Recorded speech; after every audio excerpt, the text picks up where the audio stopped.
하나님 아버지 감사합니다. 오늘도 새로운 날을 허락하시며 오늘도 우리에게 아무도 걸어가 보지 못한 미지의 세계를 저들에게 펼쳐주시며 저들을 내버려 두지 않으시고 우리를 온전히 인도하시는 복된 하루를 내어드릴 수 있도록 은혜로 함께 하심을 감사합니다. 우리는 시를 쳐다보며 문제에 매여 살아갈지라도 하나님은 우리에게 미래를 내다보며 다음을 내다보며 참 하늘의 별을 참 보라고 하시며 아브라함에게 믿음을 심으시고 온전히 인도하시는 그 하나님의 신실하심과 그 온전하심을 맛보아하는 복된 하루로 저들을 인도하여 주옵소서. 때로는 두려움과 염려와 현실에 묶여서 짤바 모르는 그런 가운데 있을지라도 이 풍랑이 인하여 더욱 빨리 가는 하나님의 참된 선하심을 체험하는 주의 은혜의 하루가 되게만 하여 주옵소서. 여러 모양으로 여러 형편으로 여러 가지 상황 가운데 있는 우리 모든 성도들에게 그 모든 상황과 여건이 하나님이 가장 적절한 것, 내게 필요한 것, 시간표에 가장 참 하나님이 원하시는 것을 주고 계심을 진정으로 알고 모든 것을 순종하며 참 좋으신 하나님을 찬양하며 그 주님의 손을 붙잡고 인도받는 은혜의 하루가 되게만 하여 주옵소서. 이 시간도 말씀 가운데 임하시며 성령으로 친히 주관하시고 이 시간 우리의 영을 밝게 하시며 육의 사람이 아니라 영의 사람으로 그 사람이 아니라 속사람으로 온전히 승리하는 복된 주의 말씀과 언약을 붙드는 시간만 되게 하여 주옵소서. 예수 그리스도 이름으로 기도드리옵나이다. 아멘. 하나님 말씀입니다. 신약 마가복음 4장 말씀입니다.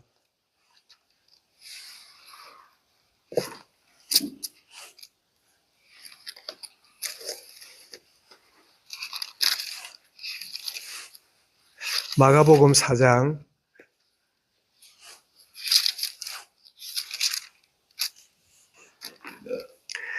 35절부터 41절까지 말씀을 함께 읽도록 하겠습니다. 제가 가진 성경은 59페이지입니다. 신약 마가복음 4장 35절부터 41절까지 같이 읽습니다. 그날 저물 때에 제자들에게 이르시되 우리가 저편으로 가자 하시니 그들이 무리를 떠나 예수를 배에 계신 그대로 모시고 가매 다른 배들도 함께 가더니 큰 강풍이 일어나며 물결이 배에 부딪혀 들어와 배에 가득하게 되었더라. 예수께서는 고물에서 베개를 베고 주무시더니 제자들이 깨우며 이르되 선생님이여 우리가 죽게 된 것을 돌보지 아니하시나이까 하니 예수께서 깨어 바람을 꾸짖으시며 바라들어 이르시되 잠잠하라 고요하라 하시니 바람이 그치고 아주 잔잔하여지더라. 이에 제자들에게 이르시되 어찌하여 이렇게 무서워하느냐 너희가 어찌 믿음이 없느냐 하시니 그들이 심히 두려워하여 서로 말하되 그가 누구기에 바람과 바다도 순종하는가 하였더라. 아멘. 큰 풍랑을 통해 알게 하시는 것들이란 제목으로 말씀을 드리겠습니다. 우리가 살아가는 가운데 늘 순풍을 만나고 큰 풍랑을 만나지 않기를 원하는 이런 마음이지만 예기치 않는 전혀 생각지 않는 시간이나 상황에 큰 풍랑 같은 그런 것들을 만나게 되므로 참 어쩔 줄 몰라 하는 그런 상황을 우리가 맞닥뜨리기도 하는데요. 오늘 본문이 참 이 공생애를 사시는 주님이 제자들을 12명을 이렇게 택해서 이곳저곳으로 복음을 전하고 또 참 병자를 고치고 하나님 나라를 전파하는 이런 참 일을 하시는 중에 오늘 본문에 보니까 갈릴리 바다, 워낙 호수가 크다 보니까 바다라고 말하기도 하는데요. 갈릴리 바다, 기네렛 호수, 게네사렛 호수 이렇게 여러 모양으로 부르는 그 큰 호수인데 그래서 이 바다를 건너서 건너편으로 가자라고 말씀을 하시니까 제자들이 이제 예수님 말씀을 대로 배를 타고 이들이 잘한 거를 이 어부 출신이니까 배 저어가는 거는 아주 쉬운 일이겠지요. 근데 오늘 보니까 16절에 보니까 배가 한 대가 아니라 배들이 다른 배들도 갔다가 보니까 예수님을 포함해서 13명이니까 아마 작은 배라서 그렇단 말인지 아니면 사도들이 탄 다른 배도 있다는 말인지 하여튼 배가 한 대가 아니라 몇 대가 같이 가는 그런 이제 상황입니다. 그런데 이 웬일입니까?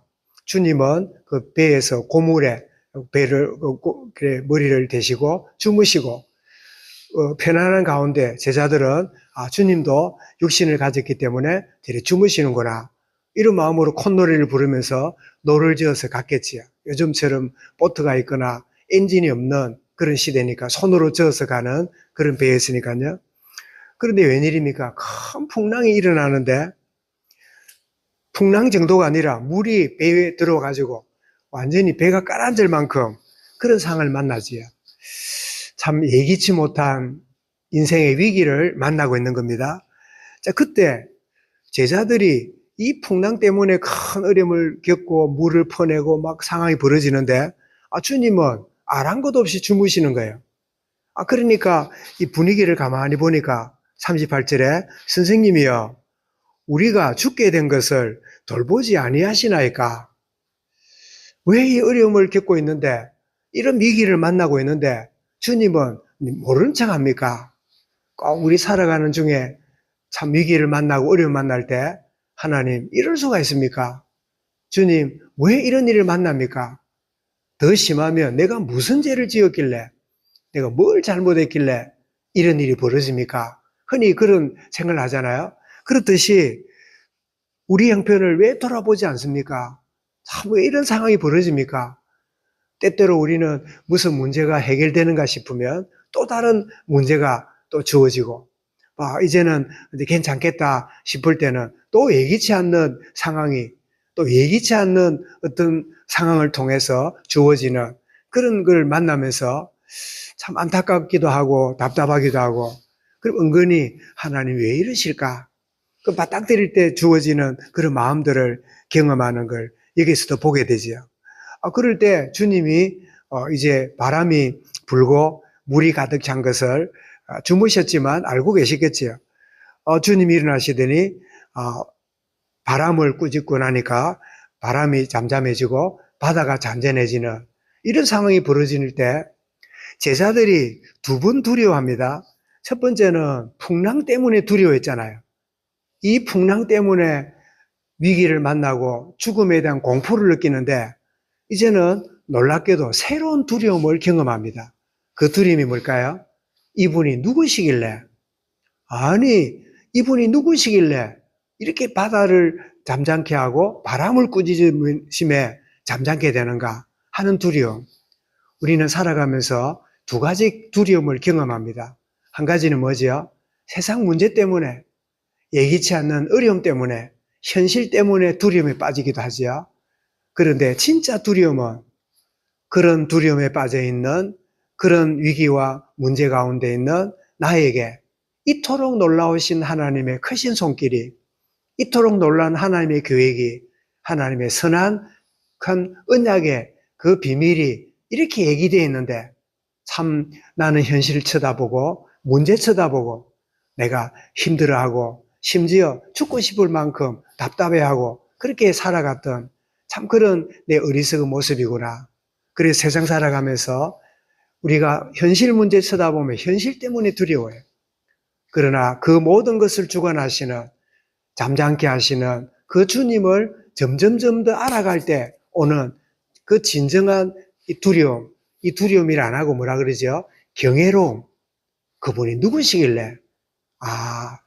그러면 더 나아가서 그분이 누군가를 알아가는 만큼 그런 주님이 내가 누구이길래 나 같은 것에게 참 내 같은 연약하고 참 모자란 나에게 이런 큰 은혜로 함께 하시는구나. 경외로움이 참 주어지는 내가 잘해야 되고 내가 실수하면 안 되고 내가 하나님께 참 인정받아야 되고 그런 내 수준으로 생각하고 있던 내가 불신앙하고 어쩔 줄 몰라 하고, 주님, 왜 주무시고 있습니까? 왜 모른 척 합니까? 왜 내버려 둡니까?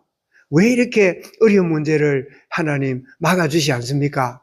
이렇게 막 했던 그런 것들을 생각해 볼 때 너무 부끄러운, 이토록 놀라우신 참 하나님의 능력의 하나님이 참 이토록 내 삶에 구체적으로 간섭하고 계시는데, 나는 그저 현실과 주어진 문제에 그저 쳐다보고 두려워하고 있는 그런 참 가운데 있구나. 말하자면 그가 누구이길래 이 마음속에 누구죠?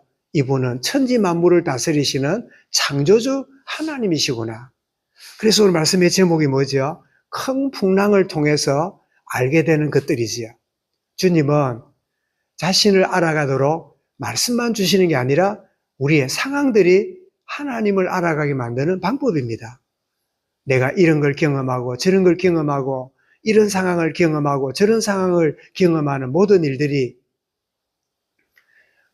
사실은 하나님을 더 알아가게 만드는 하나님의 선한 손길이지요. 때로는 큰 낭패를 만나고 때로는 큰 위기를 만나지만 그게 나에게 큰 메시지가 되는 거지요. 그가 누구이길래 참 이런 하나님을 내가 몰랐구나. 그저 지식으로 듣는 그런 정도만 있던 나였는데 이제는 정말 그 하나님을 직접 보게 되는, 그래서 욥도 뭐라고 고백합니까? 내가 귀로만 들었었더니 이제는 눈으로 보게 되었나이다. 이런 고백을 욥이 하게 되잖아요. 그래서 정리하면 이 풍랑을 통해서 알게 되는 게 뭐지요? 첫 번째로는 주님이 어떤 분인가 하는 깨달음. 모든 것을 주관하시는 바로 그분이시구나 하는 이 믿음의 주님을 더 아는 믿음의 눈이 열리는 그런 기회가 되었고, 더 나아가서 그 주님을 알면 뭐합니까? 그 주님을 신뢰해야 되는데, 그 주님은 좋은 분이고 위대한 분이고 능력의 분이지만 이 내 문제에는 주님이 간섭할까 말까 신뢰감이 없는 거예요. 주님이 누군가를 아는 것이 중요할 뿐 아니라 두 번째는 그분에 대한 전적인 신뢰. 99%가 아니라 100%, 99%가 아니라 100%의 순도를 가진 금을 보고 순금이라 하잖아요. 주님, 내 믿음이 하나님을 알 뿐 아니라 그 하나님을 전적으로 신뢰하는 은혜를 누리게 해 주옵소서. 제가 어느 글을 읽다가 이 사람 관계가 신용 관계가 있다네요. 주고받는 관계. 이렇게 잘하는 사람한테 잘해주고 섭섭한 사람 멀리하고 이 신용 관계. 그런데 진짜 인간관계는 신뢰관계가 되어야 된다는 거예요. 계산 없이 잘해주니까 잘해주고 섭섭하면 멀리하고 아니라, 그래야 진짜 인간관계 속에 행복을 느끼고 참된 만족을 느낀다. 그런 글을 보면서 우리가 하나님을 신용거래하듯이 하나님이 나한테 이래 했으니까 내가 이렇게 하고 저렇게 했으니까 저렇게 하고, 이렇게 하나님을 믿어도 신용관계처럼 믿는다면 그거는 진정한 믿음이 아니다. 우리의 믿음은 신용이 아니라 신뢰다.